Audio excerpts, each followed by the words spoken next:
Report. We continue to follow breaking news tonight. Bridget Amata here, Lauren Day from the KHON2 newsroom. We want to show you video just into our newsroom from a plane crash in Mokuleia near the Dillingham airfield. Emergency crews got the call just before 6:30 tonight. When they arrived on scene, the plane was fully engulfed in flames. Now, police on scene tell us, including Honolulu Fire Department, 9 fatalities, 9 people are dead. At this point, it is unclear what kind of plane went down, but it was a smaller model similar to a Cessna. Again, just devastating news to hear on a Friday night. 9 people killed in this plane crash. So let's send things out to Howard Dashevsky, who's reporting live from the scene. Howard. Hi, Lauren, Bridget. Good evening from Mokuleia. We're standing just adjacent to the airfield where tragically this accident happened, as you said, shortly after about 6:15 this evening. Again, as you said, confirmation from HPD in Hawaii for the Honolulu Fire Department that there have been a total of 9 people that were on that plane. 9 people that have perished. We don't know how many were crew, how many were passengers. We don't know who owned the plane, who it belonged to, whether it was one of the commercial companies, though that would be probably the belief out here. If you've ever been to the airfield here at Mokuleia, it's a very small single strip airfield. Most of the planes are privately owned aircraft that are out here are single engine type planes that maybe carry 2 to 4 people max. When you see an aircraft of 9 people, sadly it makes you think that it might have been one of those skydiving tour companies. We could also tell you that we've been talking to a couple of the residents who tell us, yeah, these skydiving tours, and there's more than one company out here. They pretty much go from early morning until sunset, and it's actually some of those sunset skydiving tours that are among the most popular. And people often book those months in advance because they do want to be out here at that so-called golden hour to be able to watch the beautiful colors as they're descending down.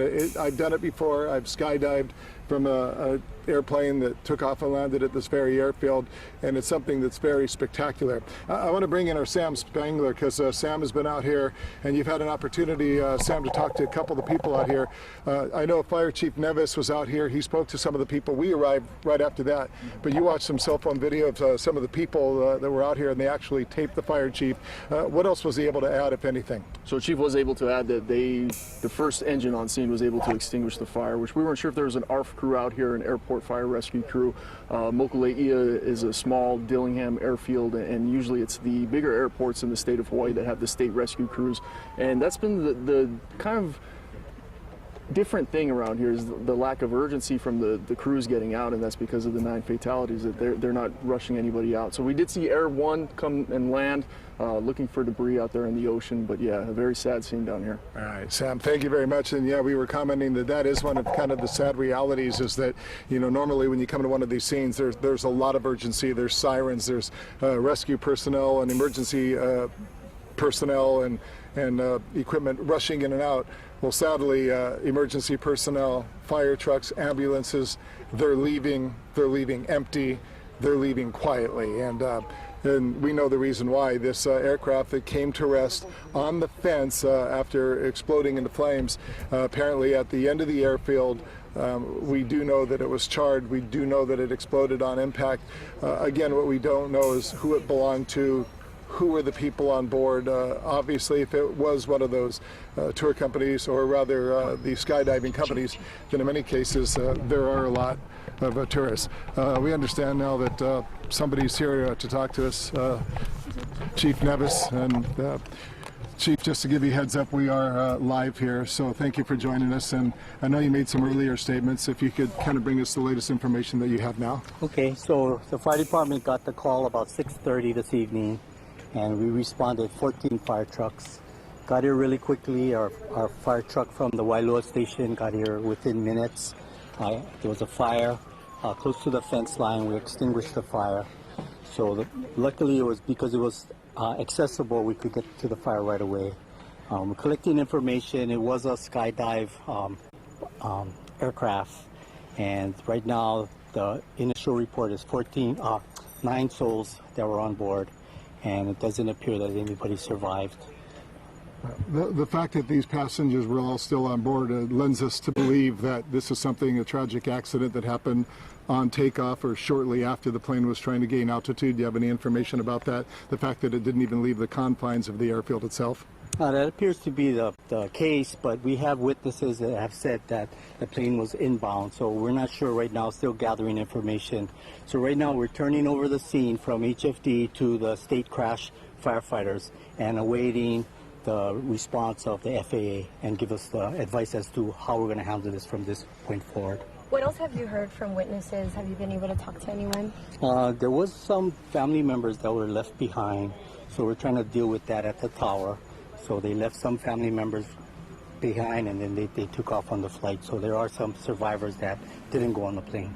Can we ask you if one of those survivors may have been a child? We heard some reports that one might have been as young as a 4-year-old child. We heard that as well, but we're still confirming that. Is that the only survivor? What's the makeup of the passengers, male, female? We have the names. We have the names of all the passengers, but we're not at liberty to release that information right now. How many women? I didn't really try to discern which were men names and women names, but there were 9 names from the tower. Based on the manifest, do you have any idea? I'm sure they know a combination of local residents, tourists, people visiting the islands and looking to enjoy something beautiful here in Hawaii. Again, we don't have that information as to the makeup of the passengers, whether they're local folks or folks that are visiting.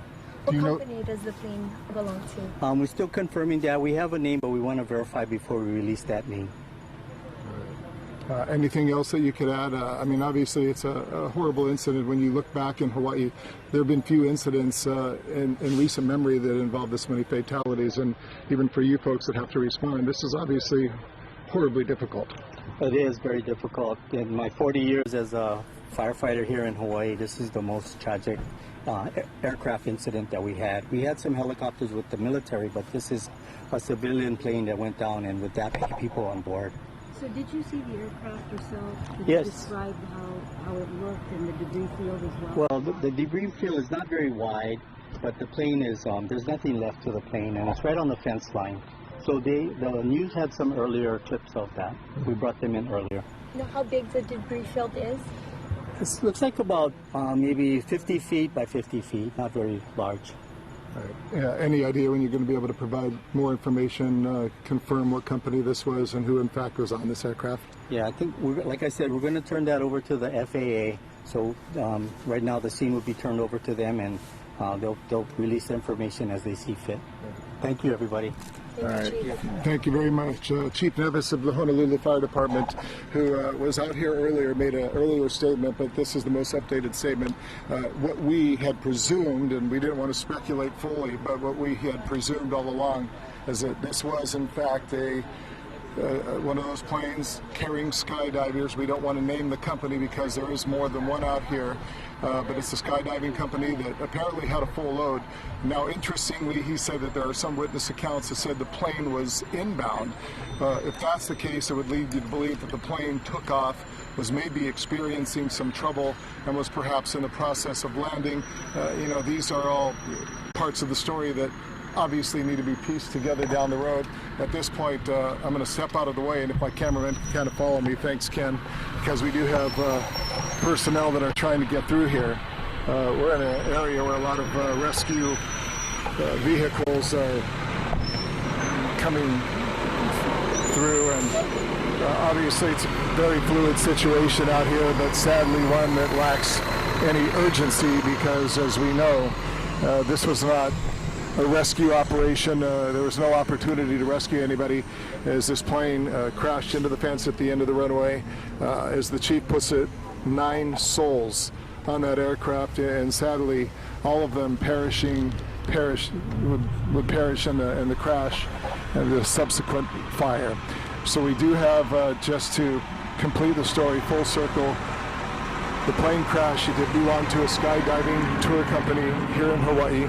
And again, I know from firsthand that skydiving here, Mokuleia, it's one of the most beautiful places probably on earth, to be able to do something so exhilarating, so scary, but so exciting. And it's safe to say that sunset is one of the most prime times to book, and it leads you to believe that some of these people maybe booked this many, many months in advance because, golden hour in Hawaii on the north shore of Oahu and a place like this, it's such a beautiful place and such a spectacular place to enjoy the views. But sadly tonight, it went spectacularly wrong, and we're left with 9 people that are dead. We'll continue to be out here and look for more information that we could share and pass along with you, but the fact that they have turned this crash scene over to the FAA leads us to believe that there may not be much new information forthcoming. Whether there are actually FAA people on the scene, often they have to fly in from the mainland, as we learned recently with the helicopter crash, for example, that came down in the street in Kailua. We do know that Ian Greger, who's often the spokesperson that we get in touch with, they don't say much in the first 24 or 48 hours. And once they have an opportunity to get here, and obviously being nighttime makes everything that much more difficult too. So that is the latest from here. We're going to send it back to you in studio, and we'll continue to see if we can't find more people that could provide some more witness accounts as to exactly what happened. But the headline here, very sad on an Aloha Friday night. 9 people dead in a plane crash in Mokuleia. Bridget, we send it back to you. Lauren in studio.